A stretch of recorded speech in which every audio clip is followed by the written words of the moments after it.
சிறகடிக்க ஆசை சீரியல்ல இனிய எபிசோட்ல என்ன நடந்திருக்கு அப்படின்னு பார்த்தீங்கன்னா, இந்த மனோஜ் அந்த பைத்தியம் சொன்னத கேட்டுட்டு வந்து, அதே மாதிரி நடு வீட்ல தொட்டியில கட்டி ரோஹிணிய பால் எடுத்துட்டு வர வச்சு, பீரிங் பாட்டில்ல ஊத்தி குழந்தை குடிக்கிற மாதிரி குடிச்சுக்கிட்டு அட்டகாசம் பண்ணிக்கிட்டு இருக்கிறாப்புல. ஒவ்வொருத்தரா வீட்டுக்குள்ள வந்து பார்த்து ரொம்பவுமே அதிர்ச்சி அடையறாங்க. இவன் ஏன் இப்படி பண்றான் அப்படின்னு சொல்லி கேட்டா, ஆரம்பத்துல ரோகிணி எனக்கு என்ன தெரியும் அப்படிங்கிற மாதிரி சொல்றாங்க. அதுக்கப்புறம் நம்ம முத்து போய் பீரிங் பாட்டில புடுங்குனா, குழந்தை மாதிரி கீழ விழுந்து அழ ஆரம்பிக்கிறாப்புல. அப்புறம் மறுபடியும் போயி அந்த பால் பாட்டில குடுத்ததுக்கு அப்புறம் தான் மனோஜ் அழுவையே நிப்பாட்டுறாப்புல. அதுக்கப்புறம் தான் ரோகிணி சொல்றாங்க, "ஆரம்பத்துல எனக்கு எதுவும் தெரியாது" அப்படின்னு சொன்ன ரோகிணி, இப்ப என்னடான்னா கடையில நடந்த விஷயத்துல இருந்து ஹாஸ்பிட்டல் போயிட்டு வந்த விஷயம் வரைக்கும் எல்லாத்தையுமே சொல்றாங்க. ஆரம்பத்துல கேட்கிறப்ப எதுவுமே தெரியாது அப்படின்னு சொன்ன ரோகிணி, இப்ப மட்டும் அப்படியே எல்லாத்தையுமே சொல்றாங்க. அதுக்கப்புறம் முத்துவுக்கு யார்ரா எந்த டாக்டர்ரா இப்படி சொன்னது அப்படின்னு போய் மனோஜ் கிட்ட கேட்க, மனோஜ் என்கிட்ட அந்த அட்ரஸே இருக்கே அப்படின்னு விசிட்டிங் கார்டே எடுத்து கொடுக்குறாப்புல.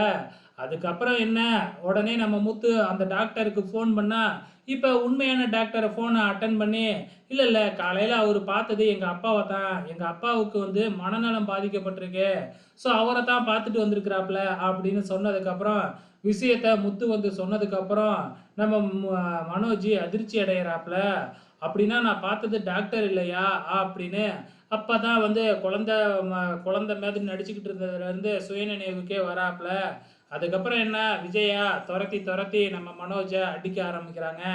நடந்தது எல்லாமே வச்சு நம்ம முத்து, மீனா, ஸ்ருதி, ரவி இவங்க எல்லாருமே விழுந்து விழுந்து சிரிச்சுக்கிட்டு இருக்காங்க. அங்க வர்ற நம்ம ச விஜயா இருந்துகிட்டு, எதுக்காக இப்ப சிரிக்கிறீங்க?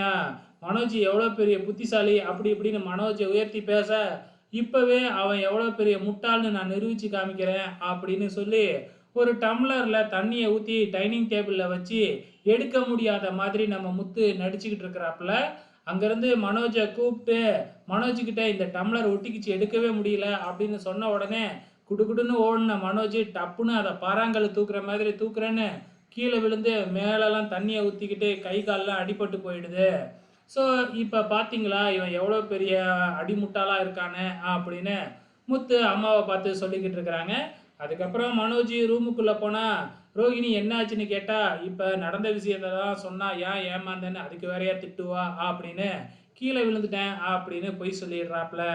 கொஞ்ச நேரத்தில் ரோகிணிக்கு ஒரு ஃபோன் கால் வருது. வேற யாரும் இல்லை, அவங்க அம்மா தான் ஸ்ருதியோட கல்யாணத்துக்கு கூப்பிட்டுருக்காங்க அப்படின்னு சொல்லி, இப்போ நானும் கிறிஸும் ஸ்ருதியோட கல்யாணத்துக்கு வரட்டுமான்னு கேட்குறாங்க. ஆனால் ரோகிணி இருந்துக்கிட்டே, இல்லை இல்லை நீங்கள் அங்கே வந்தீங்கன்னா நான் மாட்டிக்குவேன், அதெல்லாம் வரவே கூடாது அப்படின்னு பேசிக்கிட்டு இருக்கும் பொழுது, பின்னாடி நம்ம ஸ்ருதி வந்து நிற்கிறாங்க. எங்க ஸ்ருதி எல்லாத்தையும் கேட்டுட்டாங்களோ அப்படின்னு ஷாக்கானா, ஸ்ருதி எதுவுமே கேட்கலையாட்டுக்கு. இதோட இன்னி எபிசோட் முடிஞ்சிருச்சு. வெயிட் பண்ணி பார்க்கலாம் நாளைக்கு என்ன நடக்க போகுதுன்னு.